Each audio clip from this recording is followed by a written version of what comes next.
Good morning, everyone, and welcome to my channel. Today, we are going to attempt the leave questions, right? Leave questions from the previous papers. So let's begin this. Currently, we have 2018 वाला exam. So let's check this out कि इसके अंदर कौन से ऐसे जो questions हैं that belongs to leave और वो वाले questions हम attempt करेंगे अपनी तरफ से, right? चलिए शुरू करते हैं आपका. जो पहला leave का question है वो आता है हमारा. Yes, at page number 9. Sorry, question number 90. Question number 90 है हमारा लीव का. जो फर्स्ट क्वेश्चन है.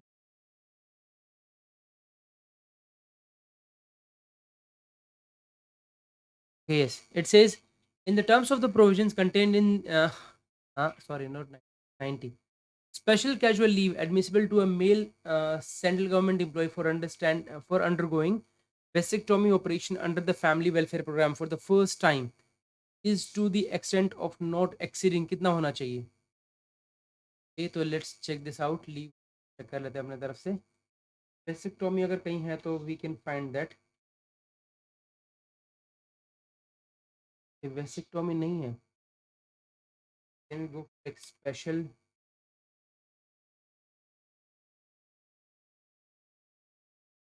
casual leave.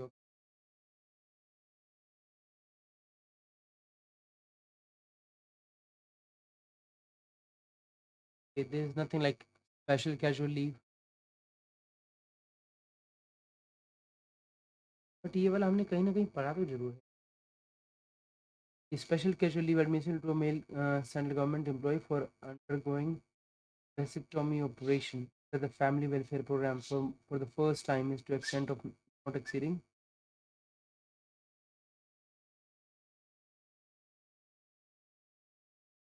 कहाँ मिल सकता है ये आंसर? कहाँ मिल सकता है आपका?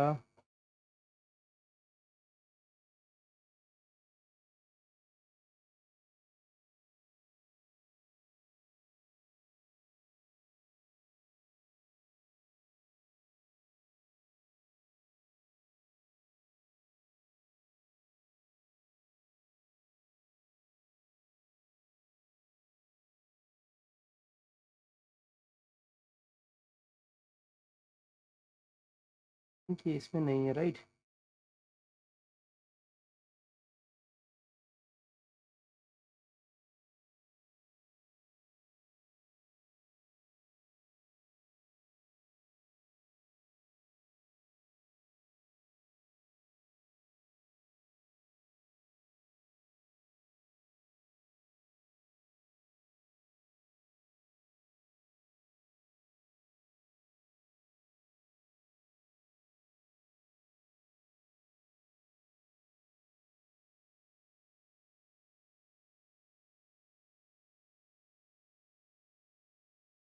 नंबर 12 वाला कुछ बोलता है अगर उसके अंदर.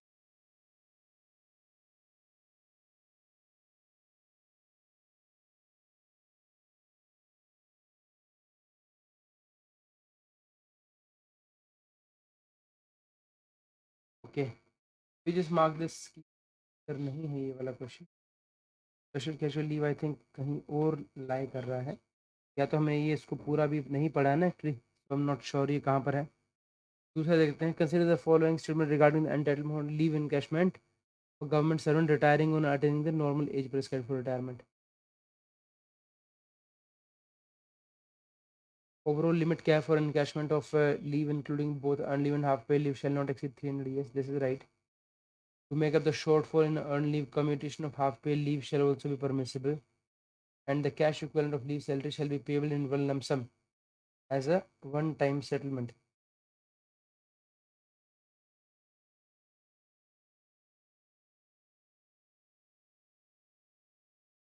Think so. ये पूरा ही तो ये वाला तो भी राउंड कर लीजिए. I am not aware of it. ये वाला नहीं पता अभी कहाँ पर. तो मुझे तीनों आंसर्स लग रहे हैं. The maximum of study leave which may be granted to a government servant other than central health service officers during his entire service is limited to. Maximum of study leave कितनी? Think it's 360 है शायद.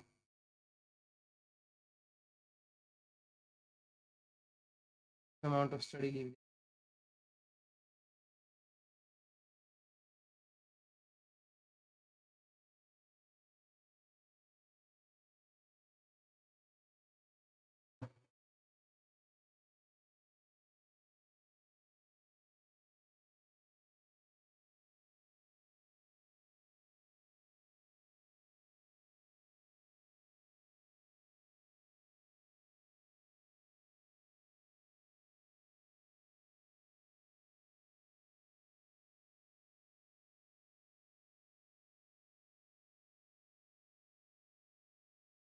Chapter 6 study leave शायद इसके अंदर हमें मिल सकता है ये, राइट?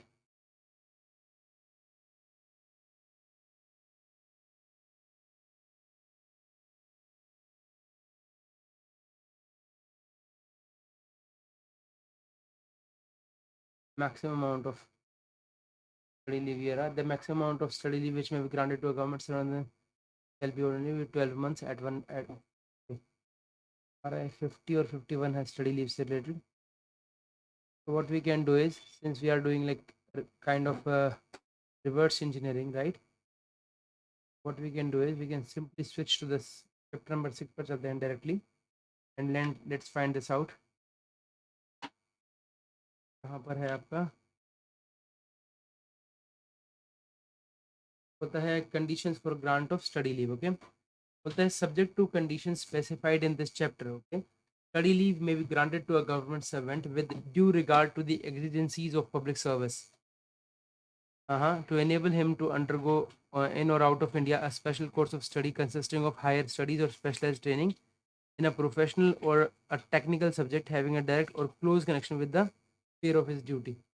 तो एक बोलता है कि कंडीशंस क्या क्या हैं स्टडी लीव के लिए, कि एक तो है आपका with due regard to exigencies of public services नहीं होनी चाहिए, ठीक है? तो अगर आपकी एग्जिजेंसीज ऑफ पब्लिक सर्विसेज तो उस केस में आपको जो स्टडी लीव नहीं दी जाएगी, ठीक है? आप उसको इन इंडिया और आउट इंडिया दोनों कर सकते हैं, ठीक है? स्पेशल जो कोर्स है of study consisting of higher studies or specialized training in a professional or a technical subject having a direct, वो जो भी आप स्पेशलाइज्ड ट्रेनिंग या फिर जो भी आप हायर स्टडीज़ करते हैं that should have a direct and close connection with the sphere of your duty.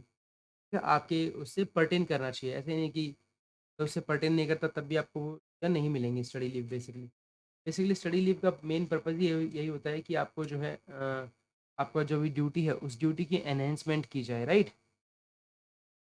तो basically subject to the condition specified in this study leave जो है किसी भी गवर्नमेंट सर्वेंट को दी जाती है सबसे पहले विद रिगार्ड टू द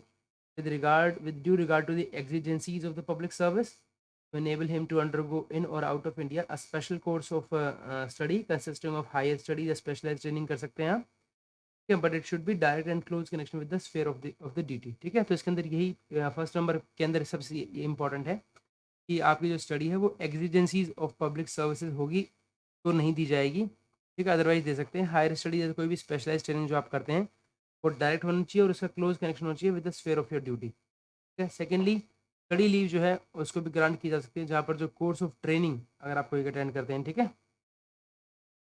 हाँ, और कोई भी स्टडी टूर है in which government servant may not attend है, जहाँ पर आप रेगुलर एकेडमिक या सेमी एकेडमिक कोर्स जो है government servant may not attend a regular, जहाँ पर आप ऐसा नहीं है कि ये रेगुलर होना चाहिए या फिर सेमी एकेडमिक कोर्स होना चाहिए। If the course of training study tour is certified to be a definite advantage और पब्लिक इंटरेस्ट में होता है तो is related to sphere of duties तो उस केस में अलाउ कर सकते हैं, ठीक है?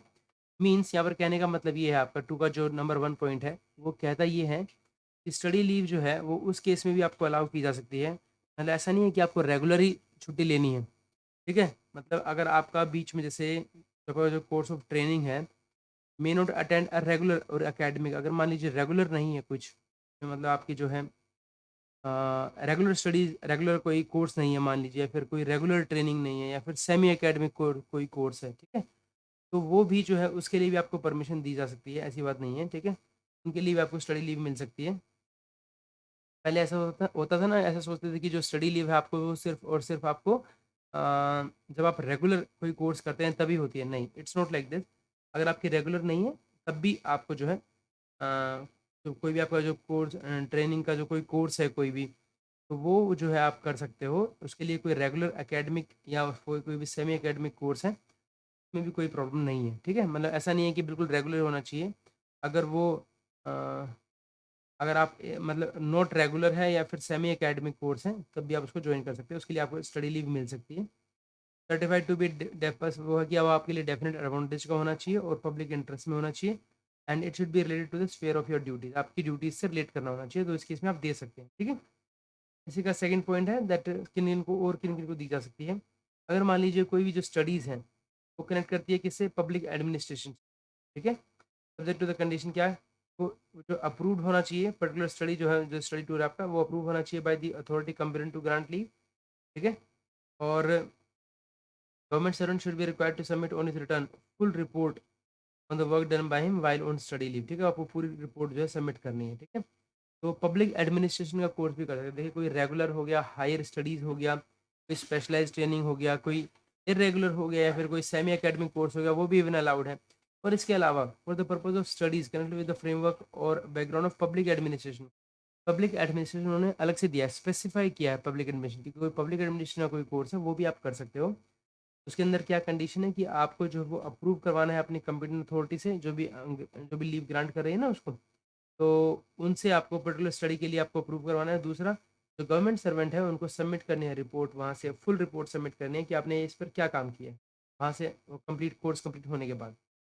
इसके अलावा for the studies which may not be closely और डायरेक्टली कनेक्टेड, कुछ ऐसी स्टडीज भी है जो कि एकदम डायरेक्टली क्लोजली कनेक्टेड नहीं है with the work of a government servant, but which are applicable of widening his mind, लेकिन वो कहाँ पर है एप्लीकेबल है, लेकिन उनको लगता है कि वो स्टडीज करने से ना उनका माइंड जो है वो ओपन हो जाएगा, राइट। वाइडनिंग, ब्रॉड हो जाएगा, मतलब आपकी थिंकिंग जो ब्रॉड हो जाएगी, right, in a manner likely to improve. और वो किस मैनर में, ताकि वो जो आपकी जो एबिलिटीज है उसको इम्प्रूव करेंगे एज ए सिविल सर्वेंट, ठीक है। And to equip him better to collaborate with those employed in other branches of the public service, ठीक है। और इस तरीके से आपको इक्विप करेंगे, ठीक है, better to collaborate with these employed, those employed in other branches of the public, आपको इक्विप करेंगे इस तरीके कि आप बेटर कोलेबोरेट कर पाएंगे विद अदर एम्प्लॉयड, ठीक है, with those employed in other branches of the public service, ठीक है। तो वो भी जो है, ये भी आपका 3 कंडीशन है बेसिकली जिनमें आपको कर सकते हैं। तो अगर हम बात करें यहाँ पर देखिए, हाँ,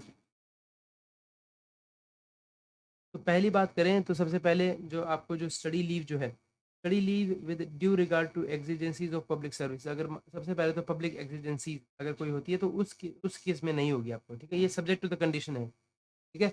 अगर पब्लिक एग्जीजेंसीज ऐसी हैं इस तरीके की कि आपके बिना जो है ऑफिस में काम नहीं चल पा रहा है, या फिर आप अकेले ऐसे जिनके ऊपर काफ़ी रिस्पॉन्सिबिलिटी है, तो फिर नहीं हो पाएगा। So with due regard to the exigencies of public service, ठीक है, हायर स्टडीज और स्पेशलाइज ट्रेनिंग, अगर आप उस कंडीशन में नहीं है, मतलब जहाँ पर एग्जीजेंसीज ऑफ पब्लिक सर्विस वहाँ पर नहीं है, अदरवाइज आप कोई भी हायर स्टडीज़ करना चाहते हो, कोई भी स्पेशलाइज ट्रेनिंग करना चाहते हो आप, ठीक है, और वो जो है आपसे डायरेक्ट और क्लोज कनेक्शन होना चाहिए with the sphere of your duty, तो स्टडी लीव जो है उनको भी ग्रांट की जा सकती है जहाँ पर जो कोर्स ऑफ आपका जो ट्रेनिंग है वो रेगुलर नहीं है, या फिर सेमी सेमी एकेडमिक कोर्स है, वहाँ पर भी कर सकते हो।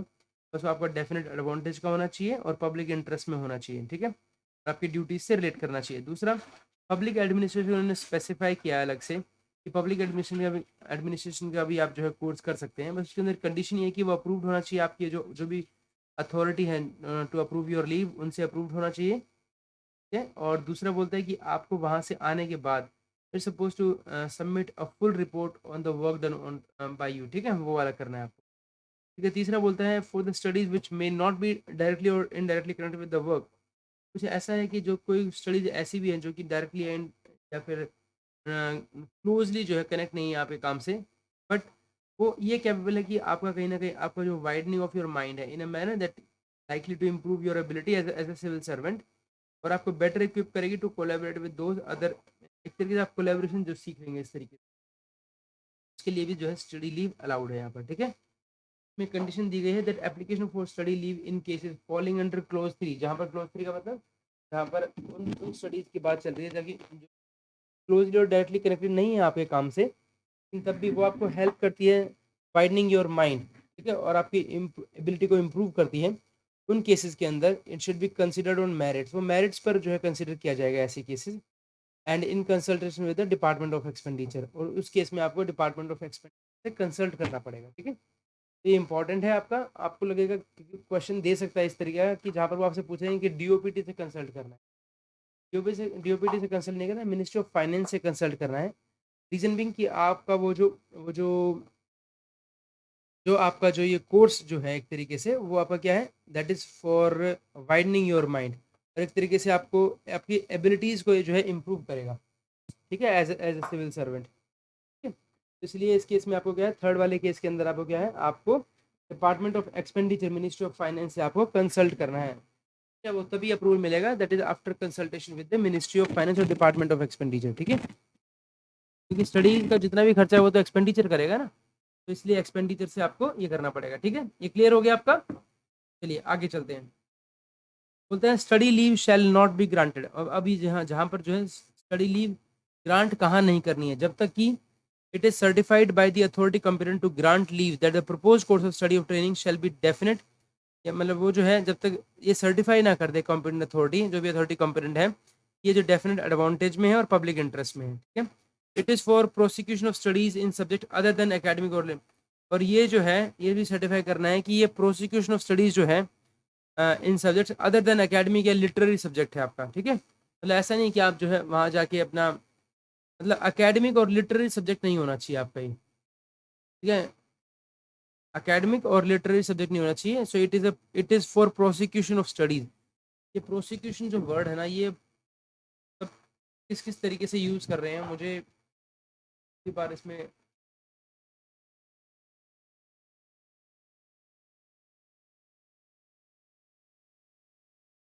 प्रोसिक्यूशन मतलब होता है आरोप लगाना किसी के खिलाफ, राइट। तो it is for prosecution of studies.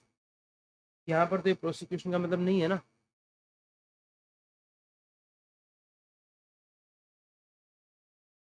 बस आपको ये सर्टिफाई करना है कि ये जो है अदर देन एकेडमिक और लिटरेरी सब्जेक्ट के केस में किया जा रहा है, तब तब आपका अलाउड है। ठीक है, तो सबसे पहले क्या है, पब्लिक इंटरेस्ट में होना चाहिए और ये कोई एकेडमिक और लिटरेरी सब्जेक्ट नहीं होना चाहिए। Provided that an officer of the Indian economic service के कोई ऑफिसर है या फिर इंडियन स्टैटिस्टिकल सर्विसेज के हैं, उनको ग्रांट की जा सकती है leave for proceeding course of study for obtaining PhD on a research thesis subject to the condition. मतलब उनको जो है आपका इंडियन इकोनॉमिक सर्विस और Indian statistical sorry Indian economic service और इंडियन स्टैटिस्टिकल सर्विस के कोई भी ऑफिसर है, वो जो है पीएचडी के लिए जा सकते हैं। मतलब यहाँ ये पहले वाले में बोल रहा है कि आपको कोई भी एकेडमिक कोर्स नहीं करना है या फिर आपको कोई भी लिटरेरी कोर्स नहीं करना है। ठीक है, बट यहाँ पर कुछ एक्सेप्शन दिया इन्होंने कि इंडियन इकोनॉमिक सर्विस और इंडियन स्टैटिस्टिकल सर्विस के जो ऑफिसर्स हैं उनको आप ग्रांट स्टडी लीव ग्रांट कर सकते हैं in case of obtaining PhD. कुछ कंडीशंस है उसमें, कंडीशंस हैं दैट सब्जेक्ट जो भी है ना ये आपका to be undertaken are got approved by the chief economic advisor to the government of India। ठीक है, अगर इंडियन इकोनॉमिक सर्विस से है कोई भी तो आपको अप्रूव कराना पड़ेगा from the chief economic adviser to the government of India. और अगर मान लीजिए इंडियन स्टैटिस्टिकल सर्विस से है तो आपको डायरेक्टर सेंट्रल स्टैटिस्टिकल ऑर्गेनाइजेशन से आपको ये करना पड़ेगा। ठीक है, एप्लीकेंट जो है दैट ऑब्टेन्स अ सर्टिफिकेट, जो भी एप्लीकेंट है जब उसको सर्टिफिकेट मिल जाता है, ठीक है, तो स्टडी का, तो will be valuable in the matter of increasing the efficiency of the officer. The applicant obtains a certificate from the side authority to effect that such study जो है आपको एक सर्टिफिकेट भी ऑब्टेन करना है उन ऑफिसर से। ठीक है, इन the case of economic service में आपका चीफ इकोनॉमिक एडवाइजर से, और स्टैटिकल सर्विस में आपका डायरेक्टर डायरेक्टर सीएसओ से लेना है आपको। ठीक है, आपको ऑब्टेन सर्टिफिकेट की ये जो स्टडी है ना, ये will be valuable in the matter of increasing the efficiency of the officer in the performance of studies as a member of Indian economic service या स्टैटिकल सर्विस। ठीक है, इसके अलावा जो है फॉरेन यूनिवर्सिटी से, जहाँ पर आप मान लीजिए कोई कोर्स आपका फॉरेन यूनिवर्सिटी से करना चाहते हैं, तो फर्दर एक और सर्टिफिकेट भी लेना है आपको कि ये जो स्टडी जो आप फॉरेन में करना चाहते हैं ना, रिसर्च वगैरह जो भी है, that are not available at the university और any other institution of India. मतलब इंडिया में ये अवेलेबल नहीं है, मतलब दो दो सर्टिफिकेट लेना लेना पड़ेगा। राइट, बात करते हैं आपका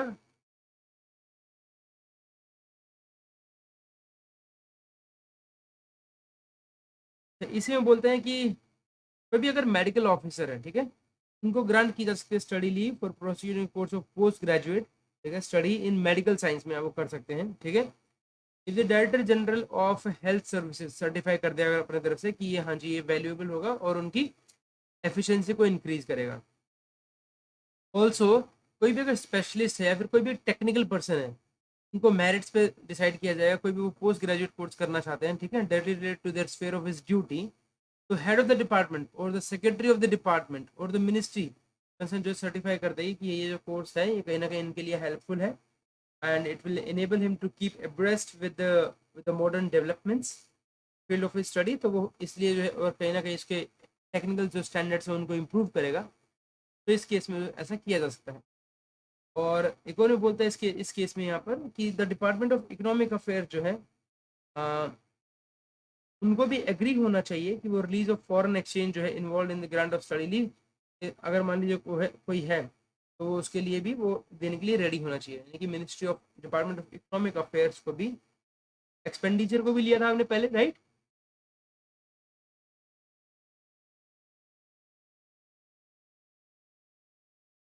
इसके अंदर था जहाँ पर वाइडनिंग ऑफ माइंड और इम्प्रूविंग योर एबिलिटीज था वहाँ पर एज ए सिविल सर्वेंट की, वहाँ से डिपार्टमेंट ऑफ एक्सपेंडिचर लिया था। लेकिन जहाँ बात आती है आपकी फॉरेन कोई भी एक्सचेंज का कोई भी मैटर है आपका, फॉरेन कंट्री में आप फॉरेन से कोई भी कोर्स कर रहे हैं, इस केस में आपको डिपार्टमेंट ऑफ इकोनॉमिक अफेयर से भी कंसल्ट करना पड़ेगा, राइट।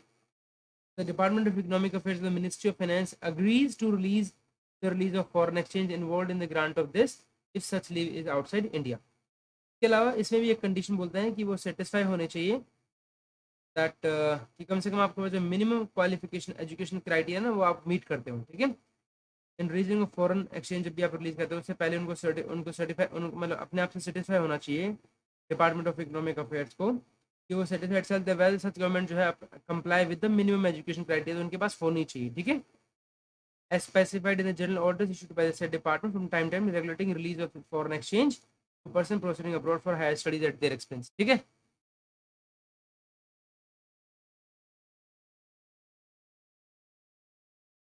इसके अलावा स्टडी लीव जो है आउट ऑफ इंडिया, अगर मान लीजिए आउट ऑफ इंडिया कोई भी स्टडी लीव है, it shall be granted for the prosecution of studies in subject for which adequate facilities exist in India। उस केस में नहीं ग्रांट करनी है अगर मान लीजिए कोई भी इंडिया के अंदर वो फैसिलिटीज अवेलेबल हैं, तो उसके लिए फिर आपको बाहर जो है नहीं करना, बाहर वाली फॉरेन कंट्रीज के लिए आपको अलाउ नहीं किया जाएगा, ठीक है। फर्दर जो स्टडी लीव है वो उनको भी ग्रांट की जा सकती है अगर who has study leave granted to a government servant who has satisfactorily completed period of probation, जिन्होंने पूरा कंप्लीट कर लिया है, and rendered has not less than 5 years, कम से कम 5 साल की रेगुलर सर्विस दे चुके हैं, ठीक है, including the period of probation. तो 5 साल की कम से कम जो है कंटिन्यूस सर्विस दे चुके हैं वो, ठीक है। Who is not due to the reach of the age of superannuation from the government service within. तो कोई भी जो है अगर मान लीजिए सुपर एनुएशन पर आ रहा है, ठीक है, तो कोई भी ऐसा नहीं होना चाहिए जो कि 3 years उनके सुपर एनुएशन को रहते हैं और तब जो है उनको आप ये से छुट्टी दे रहे हो। या फिर मेडिकल अगर सेंट्रल हेल्थ ऑफिसर है तो उसको कम से कम 5 years in the case of central health officer, ठीक है। तो यहाँ पर आ भी गया है कि मेडिकल हेल्थ ऑफिसर को जो है 36 months की जो है स्टडी लीव मिलती है, 36 months की।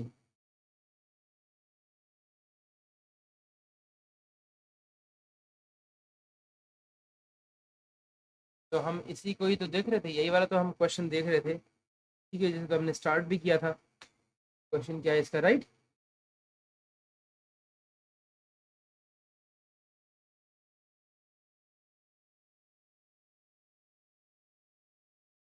तो बोलता है आपका कि स्टडी लीव जो है ग्रांट की जा सकती है उनको अगर आप सेटिस्फैक्टली कंप्लीटेड, अगर आपने सेटिस्फैक्ट्री जो है अपना प्रोफेशन कंप्लीट कर लिया हो और जहाँ पर जो है आपका 5 साल से ज़्यादा सर्विस हो, आपकी कंटिन्यूस सर्विस होनी चाहिए, और आप सुपरएनुएशन की एज पे नहीं होने चाहिए। 3 years in the case of जो नॉर्मल सिविल सर्विसेज वाले जो हैं उनके लिए, और 5 years in the case of central health service officers, ठीक है, जिनको जो है 36 months यानी कि 3 साल की तो उनको छुट्टी दी जाती है एक तरीके से, ठीक है। 5 years in the case of ठीक है, who is not due to reach the age of superannuation from the government service within कितना 3 years, 5 years in the 3 years from the date of which he is expected to return to duty after the expiry of the leave, ठीक है।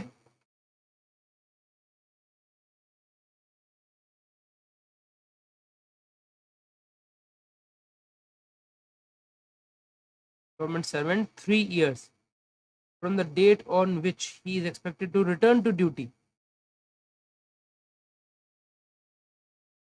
Termination from the government service within 3 years from the date on which he is expected to return to duty. Okay, जब से वो duty से वापस आएंगे ना, ये अपना स्टडी लीव कंप्लीट करने वाले करके वापस आएंगे, तो उसके 3 साल तक का जो है टाइम होना चाहिए आपके पास. In the case of Central Health Service Officer, तो 5 years in the case of this who has been granted 30, मतलब उसके बाद करने के बाद भी कम से कम आपको 5 साल होना चाहिए, और नॉर्मल में आपको 3 years होना चाहिए. और क्या है उनके लिए, आपको क्या है, हु एग्जीक्यूट्स अ बॉन्ड आपको एक करना पड़ता है. ठीक है, कि आप जो है कम से कम 3 साल सर्व करेंगे आप, और कम से कम 5 years in the case of medical health service officer. ठीक है, इनको छुट्टी दी गई है. ठीक है, बॉन्ड आप एग्जीक्यूट करते हैं जिसके अंदर आप कहते हैं कम से कम 3 years जो है हम सर्विस करेंगे. और इसके अलावा जो है जो सिविल सर्वेंट है उनकी उनकी बात हो रही है. 3 years उनका है, और 5 years किनका है, इन द केस ऑफ जो भी हेल्थ ऑफिसर है उनके लिए 5 years है. ठीक है, जिनको कितने दिन की मिलती है, 36 months की मिलती है. ये क्वेश्चन आया हुआ है आपका, 36 months की उनको छुट्टी मिलती है. ठीक है, study leave shall not be granted to a government servant with such frequency as to remove him from contact with his regular work. मतलब इतना फ्रीक्वेंट नहीं देना है कि वो अपने रेगुलर वर्क से जो है टच में ही ना रह पाए. ठीक है,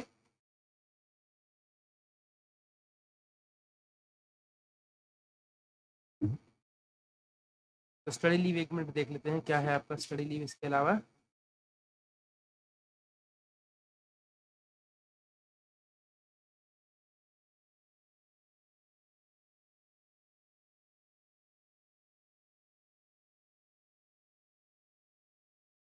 ठीक है, आगे बात करते हैं. ठीक है, ये वाला आपको क्लियर हो गया आपका. ठीक है, यहाँ पे ये वाला इंपॉर्टेंट है कि आपको 36 जो है, ये भी इंपॉर्टेंट है आपके लिए.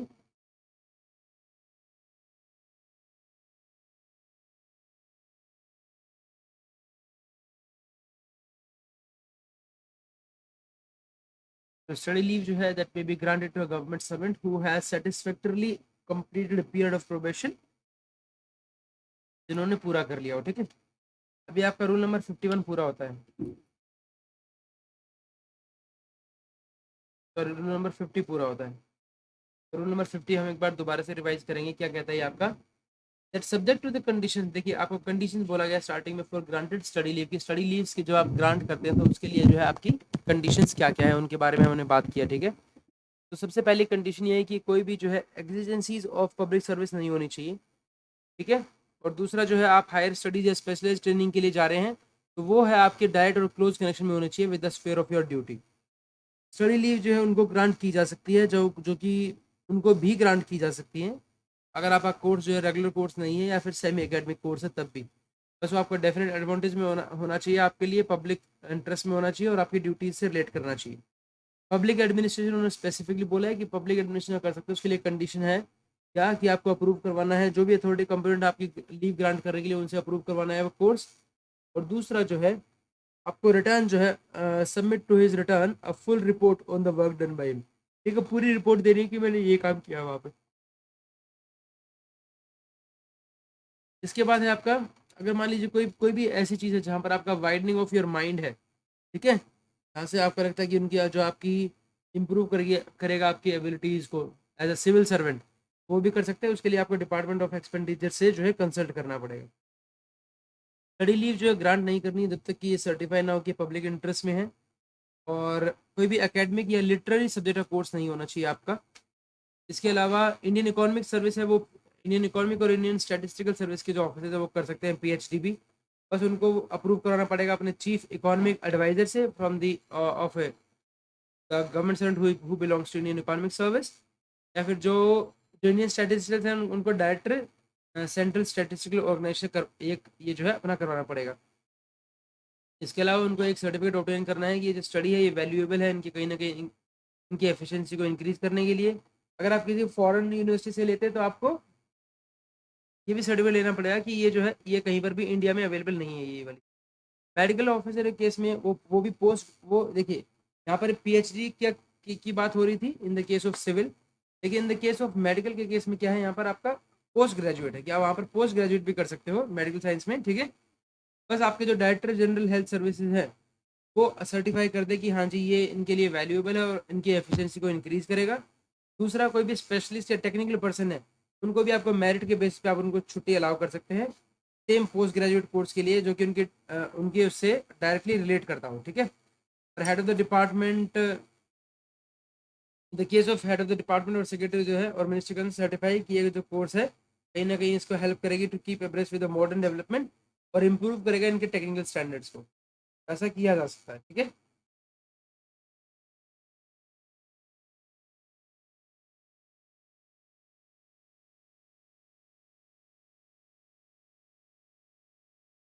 टेक्निकल पर्सन की बात हो रही है, ठीक है। इसके अलावा बात करते हैं कि अगर कोई कहीं पर भी आप कोई भी फॉरेन जाके फॉरेन यूनिवर्सिटी से कोई भी अगर आप स्टडी ऑब्टेन करते हैं, कुछ भी आप स्टडीज करते हैं अगर वहाँ पे, तो आपको डिपार्टमेंट ऑफ इकोनॉमिक अफेयर्स से जो है आपको एग्री होना चाहिए, मतलब डिपार्टमेंट ऑफ एग्री जो है, डिपार्टमेंट ऑफ इकोनॉमिक अफेयर जो है वो एग्री होना चाहिए इससे कि कोई फॉरेन एक्सचेंज जो भी इन्वॉल्व है इसके अंदर वो आपको अलाउ कर देंगे, ठीक है। और इसके अलावा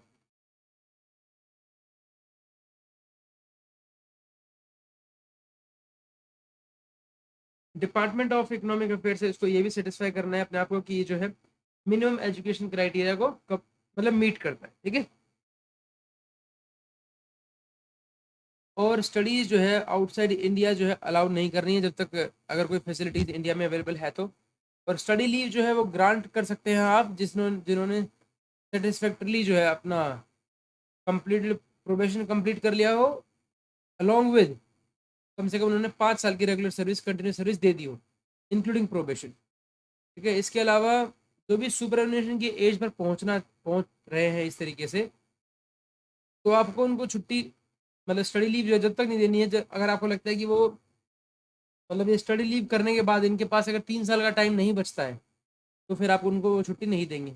और इन the case of central health service officer, उनके पास जिनको आप 36 मंथ्स की जो है लीव देते हैं, स्टडी लीव 36 मंथ की मिलती है, उनको 3 साल की मिलती है, तो वो जो है कम से कम उनके पास 5 साल का टाइम होना चाहिए वहां से आने के बाद, तब आप उनको स्टडी लीव दे सकते हो, ठीक है। एक बॉन्ड जो है भरवाया जाता है जिसके अंदर आप लिखते हैं कि जी हाँ मैं वहां से आने के बाद 3 साल की जो है सर्विस दूंगा गवर्नमेंट को। और हेल्थ ऑफिसर जो कहते हैं कि वो कम से कम 5 साल की सर्विस देंगे जिनको 36 मंथ्स की छुट्टी दी जाती है, ठीक है। And it shall not be granted, मतलब इस तरीके से इतनी फ्रिक्वेंट जो है वो ग्रांट नहीं करनी चाहिए कि वो जो पर्सन है, ठीक है, वो जो गवर्नमेंट सर्वेंट है वो अपना रेगुलर वर्क से ही जो है कॉन्टेक्ट भूल जाए बिल्कुल ही, ठीक है। इतना फ्रिक्वेंट भी आपको नहीं देनी है, ठीक, क्लियर हुआ। रूल नंबर 50 जो कहीं ना कहीं थोड़ा सा इंपॉर्टेंट है, अच्छा है। अगला बात करते हैं maximum amount of study leave. तो maximum amount of study leave कितनी दे सकते हैं, देखिए the maximum amount of study leave which can be granted to a government servant other than वो है वो आपको 12 मंथ्स ऑर्डिनरी जो है आपको फर्स्ट पहली बार में 1 साल की दी जाती है, ठीक है। But during is entire service जो है पूरी की पूरी एंटायर सर्विस में 24 महीने यानी कि 2 साल की दी जा सकती है आपको in and this is all inclusive of similar kind of leave for study और training granted under any other rules, ठीक है। अगर इसके अलावा कहीं और किसी भी उसके द्वारा की जाती है तो वो भी उसके अंदर इंक्लूड किया जाएगा, मतलब इन टोटल जो है आपके पास 2 साल की वो होती है स्टडी लीव, ठीक है। स्टार्टिंग में जो है आपको पहले 12 महीने की ली की जाती है लेकिन पूरी एंटायर सर्विस में आपके पास 24 महीने की या 2 साल की जा सकती है, ठीक है। In respect of central health service जो ऑफिसर्स है, ठीक है, उनको जो है 36 मंथ्स की जाती है for acquiring post graduate qualification, ठीक है। और उनसे एक बॉन्ड भराया जाता है कि आप जो है सर्व करेंगे गवर्नमेंट को for the 5 years after completing of the study course, clear हो गया। इसके अलावा बोलता है स्टडी लीव जो है मे not be taken in more than one spell also, ऐसा नहीं है कि आप sorry may be taken in more than one spell also, एक स्पेल से ज़्यादा स्पेल में भी ले सकते हैं आप, ठीक है। मिनिस्ट्रीज और department can sanction study leave exceeding 12 months up to 12 at a stretch. और मिनिस्ट्रीज जो है they can sanction study leave exceeding 12 months तो अप टू 24 महीने तक जो है मिनिस्ट्री जो है एक बार में अप्रूव कर सकती है, ठीक है। इसके अलावा grant of study leave to those selected for the award of Jawaharlal Nehru fellowship, they will be granted study leave for the entire period of the fellowship, वो जो है जवाहरलाल नेहरू फेलोशिप जो अगर किसी को मिलती है तो वो पूरे पूरे एंटायर टाइम के लिए मिलेगी, ठीक है आपका। You can spend the entire period of fellowship there.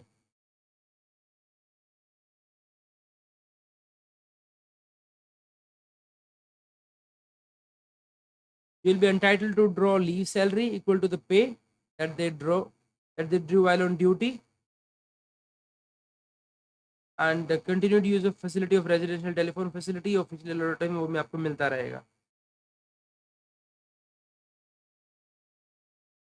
Study leave for fellowship offered by reputed institute जैसे जवाहरलाल नेहरू मेमोरियल फेलोशिप्स हो गया, K Birla foundation, Indian institute of IM हो गया, मैनेजमेंट डेवलपमेंट इंस्टीट्यूट गुड़गांव हो गया, Loknayak Jayaprakash Narayan national institute of criminology and forensic science on same terms.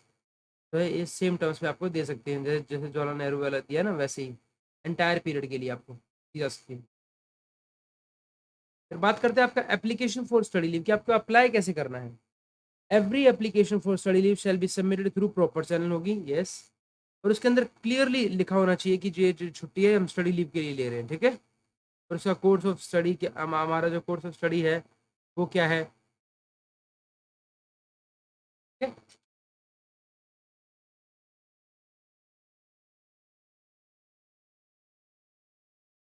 जहाँ पर जो है गवर्नमेंट सर्वेंट के लिए पॉसिबल नहीं है फुल डिटेल देना अपने एप्लीकेशन में,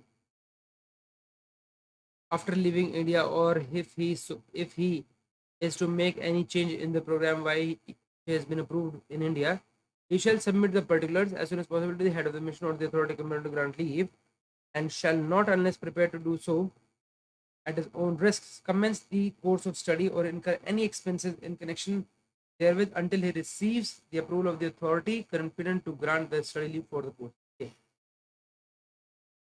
जहाँ पर जो है एक तो आपको दे दिया, आपने क्लियरली स्पेसिफाई कर दिया, where it is not possible for the government servant to give full details. आप जो है नहीं दे सकते, अपनी अपनी एप्लीकेशन में नहीं दे सकते अभी कौन कौन सा है। और इफ आफ्टर लिविंग इंडिया, अगर आप मान लीजिए जो है वहाँ आपको अगर आप कोई चेंज करवाना चाहते हैं किसी भी प्रोग्राम में जो अप्रूव आपका कुछ अलग हुआ था, अब आप जो है अपना कोर्स जो है चेंज करना चाहते हैं, उस केस में आपको क्या करना है, अपने वो जो सारे पर्टिकुलर्स है it will submit the particulars as soon as possible to the head of the mission, या फिर जो भी आपकी authority competent to grant leave उनको उनको देने हैं। एंड ही शैल नॉट, जब तक आपको नहीं करना है, unless prepared to do so at his own risk, अगर आप खुद अपने खर्चे से नहीं कर सकते हैं, जब तक आप खुद खर्च को अपने खर्चे से करने के लिए प्रिपेयर नहीं है, जब तक नहीं कीजिएगा, ठीक है। जब तक आपको वो कोर्स जो स्टडी है वो आपको शुरू नहीं करना है, ठीक है। और इनकर एनी एक्सपेंसेस, मतलब कोई भी एक्सपेंसेस इसलिए नहीं करना है आप सोचे कि नहीं अब तो मैं दूसरा वाला करना चाहता हूँ और गवर्नमेंट से तो मुझे मिल ही जाएगा, नहीं। जब तक अप्रूवल नहीं आ जाएगा जब तक आपको शुरू नहीं करना है, अदरवाइज ऐसा हो भी सकता है कि आपको अपनी अपनी जेब से वो चीज़ पे करनी पड़े, ठीक है। Until he receive the approval of the authority competent to grant the study for the course, ठीक है, जब तक वो ना करें, ठीक है। इंपॉर्टेंट है, मतलब आपको अपने अपनी मर्जी से चेंज नहीं करना है। अगर आप चेंज करना चाहते हैं तो आप अपने जो भी अथॉरिटी कंपेटेंट है टू ग्रांट लीव उनके पास भेजना है, वो चेक करेंगे, जब तक उनका अप्रूवल नहीं आ जाए तो नहीं करना। अगर आप बीच में ऐसा करते हैं उनके अप्रूवल आने से पहले पहले, तो आपका आपको जो रिस्क है वो पूरा वो आप ले रहे हैं, ठीक है। और उसके लिए आप रिस्पॉन्सिबल होंगे, ना कि डिपार्टमेंट।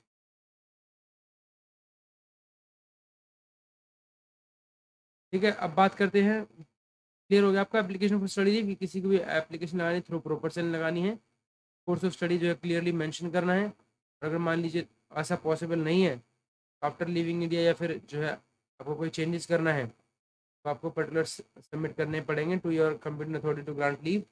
और खुद से करने के लिए अगर आप ऐसा बीच में शुरू करते तो you will be yourself will be responsible for this. ठीक है, बात करते हैं सैंक्शन ऑफ स्टडी लीव की कि स्टडी लीव सैंक्शन कैसे होती है। देखिए, a report regarding the admission of study leave shall be obtain from the order officer. एक आपको रिपोर्ट लेनी है रिगार्डिंग द एडमिसिबिलिटी की, जो आपकी जो स्टडी लीव है ना वो एडमिसिबल हो गई है, मतलब वो जो है अप्रूव हो गई है। आपको कहाँ से लेना है, वो आपको audit officer, really very important कि आपको कहाँ से लेना है, वो आपको ऑडिट ऑफिसर लेना है। ऑडिट ऑफिसर आपको बताया कि आपकी जो है आपकी जो सैंक्शन ऑफ स्टडी लीव है वो आपकी अप्रूव हो। Provide that study leave if any already availed bye the government servant shall be in court. अगर मान लीजिए आपने कोई भी स्टडी लीव जो है आपने पहले से ले रखी है, तो वो जो है आपको ऑडिट ऑफिसर जो है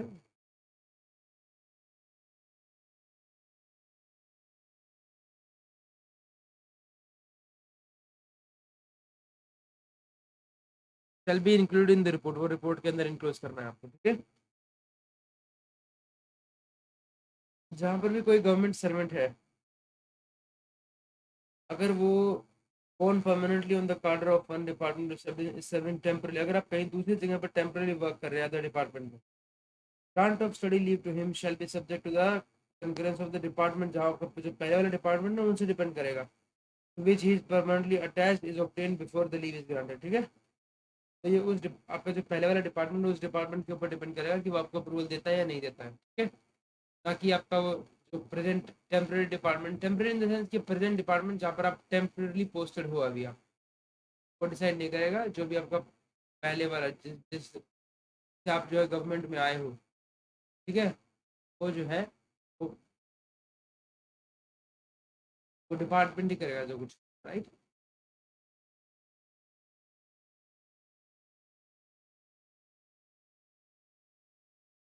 इसके अलावा कोई गवर्नमेंट सर्वेंट है born permanently on the card of this, ठीक है, करेगा to the conclusion this where the study leave is granted for prosecution of studies abroad, the head of mission concerned shall be informed, जहाँ पर जो study leave जो है आपकी grant की जाती है, ठीक है, बाहर स्टडीज करने के लिए विदेश में, head of the mission concern जो है उसको इन्फॉर्म करना है of the fact the authority granted the leave provided that the where such leave has been granted.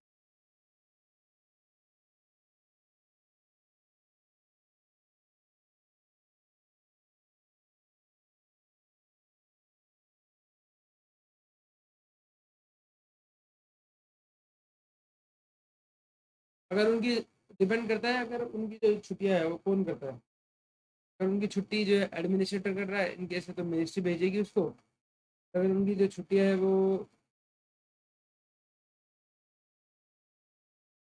कोई भी जो उनको अथॉरिटी है जो उनको छुट्टी दे सकती है, अगर वो कर रही है तो where such leave has been granted by an administrator.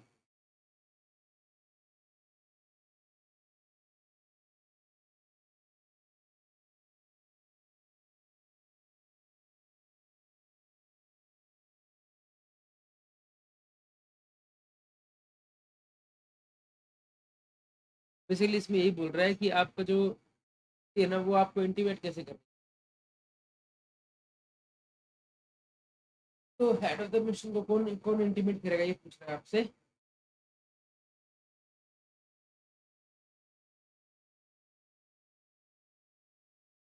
तो the where the study leave is granted for prosecution studies abroad, head of the mission जो है उसको इन्फॉर्म करेगा, कौन भी आपकी जो भी अथॉरिटी ग्रांट लीव ग्रांट करने की अथॉरिटी जिनके पास है वो, ठीक है। अगर बात करें where such leave has been granted by administrator ने अगर की है, तो इंटीमेशन जो है वो मिनिस्ट्री के थ्रू जाएगी। The head of mission shall be contacted by the government servant for issue of any letter of introduction or for similar facilities that may be required. Head of mission जो उनको contact करेगा government servant अपने आप से for the issue of any letter of introduction, for issue of letter of introduction और for any similar activity that may be required, वो अपने आप जो है उनसे जाके कॉन्टेक्ट बात कर लेना आपने, ठीक है। एवरी गवर्नमेंट सर्वेंट जो कि परमानेंट एम्प्लॉय है, ठीक है, in permanent employ, a bond before the study, कि वो जो है extension of such leave granted to him commences, ठीक है, बिफोर द स्टडी लीव और extension of such study leave granted to him, उससे पहले एक बॉन्ड भरा जाता है, ठीक है। और जो भी परमानेंट नहीं एम्प्लॉई है उन वो भी बॉन्ड भरते हैं, अगर उनको इस तरह की छुट्टी मिलती है तो वो भी एक बॉन्ड भरते हैं, ठीक है। जो परमानेंट है वो आपका, जो परमानेंट एम्प्लॉय है वो आपका 7 और 8 फॉर्म भरता है, वैसे 9-10 भरता है। Authority competent to grant leave shall send to the audit officer. In fact, the government servant referred this as the और जो भी authority complaint to grant leave वो एक सर्टिफिकेट सेंड करेगा टू द ऑडिट ऑफिसर, जो requisite bond भर दिया है। On completion of the course the study the government servant shall submit the certificate of examination pass और taken indicating the date of commencement and term, course बताएगा इसके बारे में। और अगर जो है आउटसाइड मिलेगा तो certificate submit head of mission India के थ्रू सबमिट, मान लीजिए आपने कोई चीज जो है फॉरेन कंट्री में की है तो वो जो उनकी जो भी सर्टिफिकेट्स वो हेड ऑफ मिशन डिपार्टमेंट के पास पहुंचेंगे, ठीक है। आगे चलते हैं। Accounting of study leave and combination leave of other kind, कैसे कैसे काउंटिंग होंगी।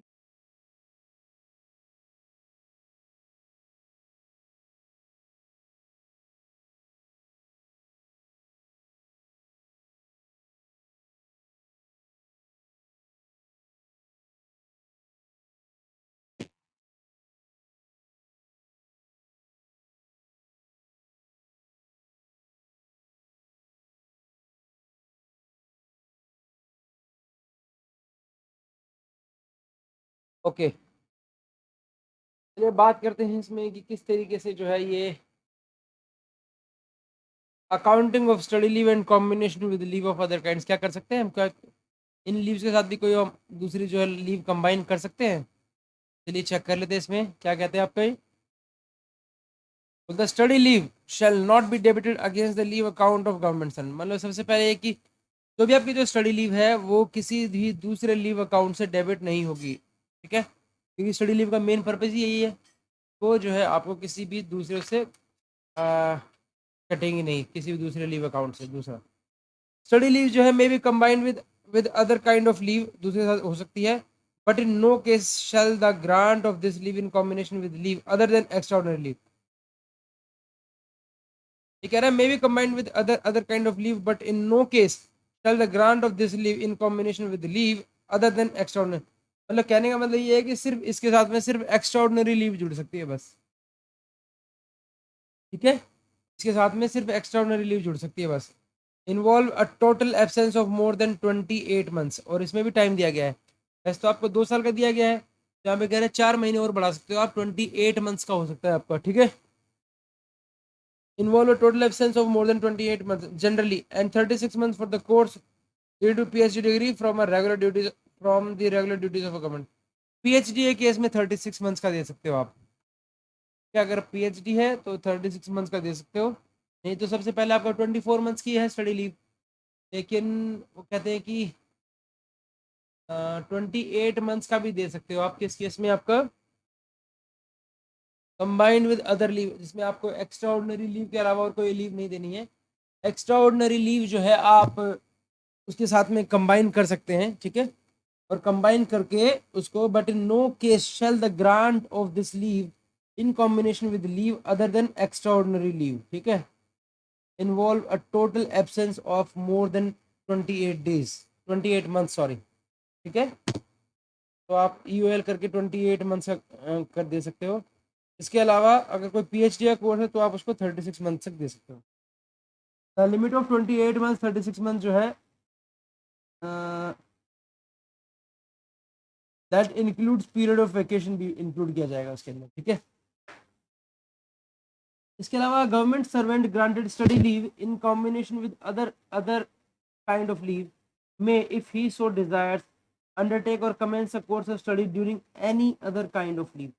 मतलब कोई भी गवर्नमेंट सर्वेंट जो है जिसको स्टडी लीव दी गई है in combination with other kind of leave but in no case shall the grant of this leave in combination with leave,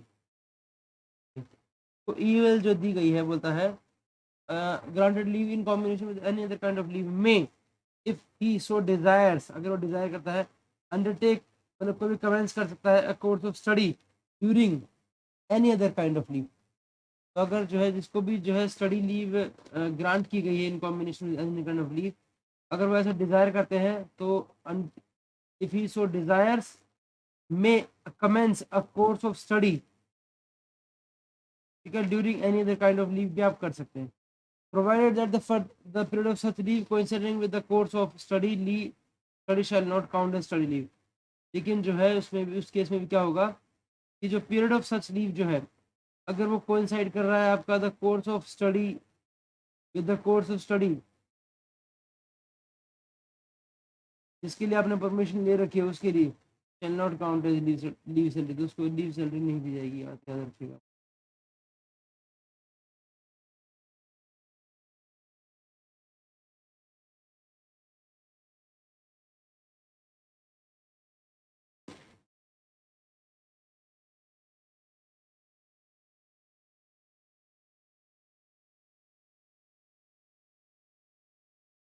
अब आता है हमारा आता है अगला regulation of study leave extending beyond course of study, इसको कैसे रेगुलेट करना है। When the course of study falls short of study leave, अगर छुट्टियां कम पड़ जाती है आपके पास, ठीक है, ही शैल रिज्यूम ड्यूटी, उसको ड्यूटी रिज्यूम कर लेना है on the conclusion of the course of the study, जैसे ही कोर्स कंप्लीट होता है, unless the previous sanction of the authority competent to grant leave has been obtained or to treat the period of shortfall as ordinary leave, जब तक कि जो previous sanction है authority का competent to grant leave has been obtained, जब तक obtain नहीं किया गया है, to treat the period of shortfall as ordinary leave, जब तक उसको ordinary leave में treat नहीं किया गया है। So when the course of study falls short of study leaves granted to a government servant, he shall resume duty on the conclusion of the course of study, ठीक है, unless the previous sanction of the competent authority to grant leave has been obtained to treat the period of shortfall as ordinary leave, ठीक है, उसको ordinary leave में treat कर लेंगे वो, ठीक है। बोलते हैं leave salary during study leave, अब स्टडी लीव के दौरान जो लीव सैलरी क्या मिलेगी बारे में देख लेते हैं। एक्सेप्ट एज प्रोवाइडेड इन 6 क्या कहता है, during the currency of study leave with और आउटसाइड इंडिया एज ऑन और after first the Nigerian central government shall draw benefits of revised pay from the date of such resume to claim, वो तो कोई बात नहीं।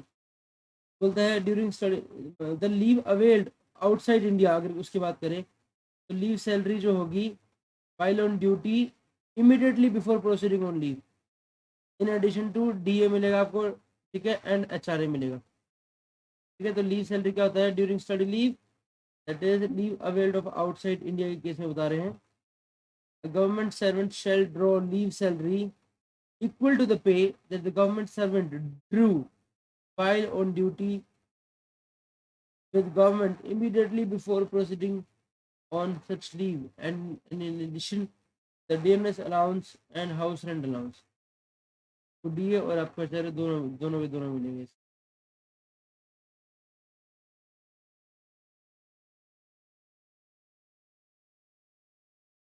Okay,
चलिए बात करते हैं आपका leave salary during study leave.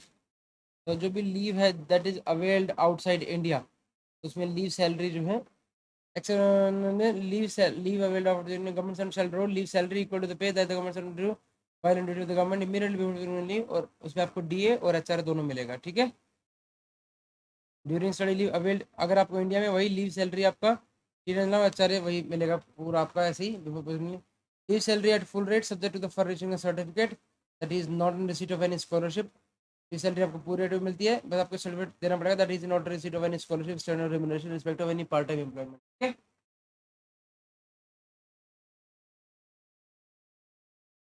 इसके अलावा जो है आपको the amount if any received by the government scholarship मिलती है कोई भी, तो वो एडजस्ट कर दिया जाएगा against the leave salary payable and shall not be reduced to an amount less than the payable as a leave salary during half pay leave, half pay से नीचे नहीं किया जाएगा during the currency of study leave within और outside India, ठीक है आपका।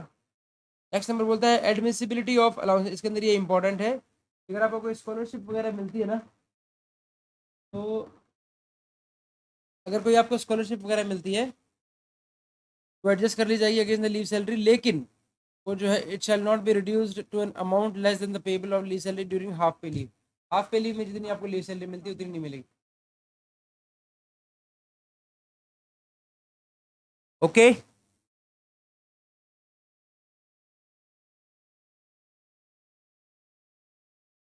Admissibility of allowances in addition to study leave.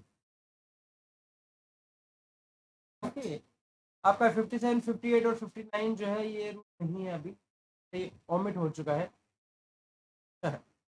बात करते हैं admissibility of allowances in addition to study leave कि कौन कौन से अलाउंसेस जो है स्टडी अलाउंस के साथ में अवेलेबल है।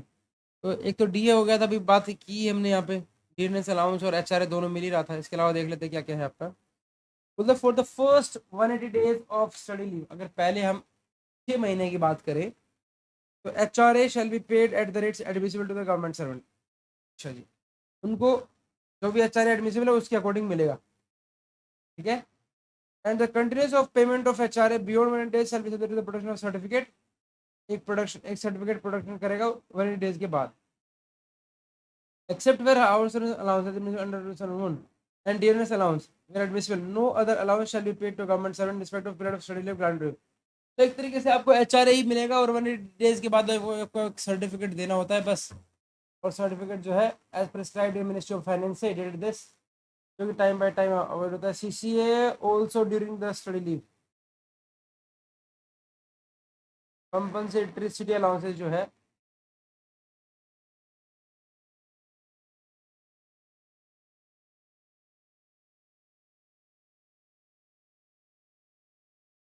वो भी मिलेगा आपको। ये कहते हैं CCA, that is compensatory city allowance. The president is pleased to decide that central government who is granted study leave will be entitled to, yes उनको मिलेगा, सीसीए भी मिलेगा आपको during the first 180 days, ठीक है, of the study leave at the rate admissible to the government from time to time, जैसा admissible होगा वैसे, ठीक है। ट्रैवलिंग अलाउंस मिलेगा क्या स्टडी टूर के अलाउंस में?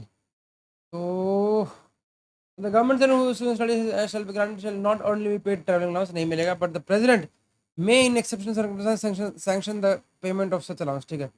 प्रेसिडेंट कर सकते हैं, वैसे नहीं मिलेगा आपको, ठीक है। A government servant to whom study leave has been granted shall not ordinarily be paid traveling allowance, but the president in exceptional circumstances sanction the payment of such allowance, वो कर सकते हैं ऐसे। Where a government servant serving in audit या account department में जो study leave, the government CAG जो है in exceptional circumstances sanction the grant for traveling, वो उनके केस में CAG कर सकते हैं। मतलब एक तरह से जैसे सिविल के केस में आपका रेजिडेंट आते हैं ना, ऐसे ही वहाँ पे जो ऑडिट एंड अकाउंट सर्विस है उनके लिए वो प्रेसिडेंट समझ लिए एक तरीके से, सीएजी के पास फुल पावर्स है, ठीक है। तो बोलता है कॉस्ट ऑफ फी और स्टडी, वो कौन करेगा भाई? गवर्नमेंट सर्वेंट ही करेगा, और कौन करेगा? Government servant to home study leave has been granted shall only be required to meet the cost of fees paid for the study, but in exceptional case president जो है अपने तरफ से सैंक्शन कर सकते हैं। But in no cases shall the cost of fee be paid to a government servant with in receipt of scholar. But in no cases जो है कॉस्ट ऑफ फी, अगर मान लीजिए प्रेसिडेंट देते भी हैं, तो अगर आपको कोई रिसीट, कोई स्कॉलरशिप या स्टिपेंड वगैरह मिलता है in addition to his leave salary any remuneration respect of part time employment, तो वो जो है एडजस्ट करी जाएगी और नहीं दी जाएगा। That in no case shall the cost of fee be paid, उस केस में नहीं दी जाएगी। अगर आपको कोई स्टिपेंड वगैरह मिल रहा है तो उस केस में नहीं दी जाएगी आपको कोई भी, ठीक है। इसके अलावा बात करते हैं आपका, अगर गवर्नमेंट सर्वेंट अगर कोई इससे है तो ठीक है, ये तो आपको देख ही लिया आपने।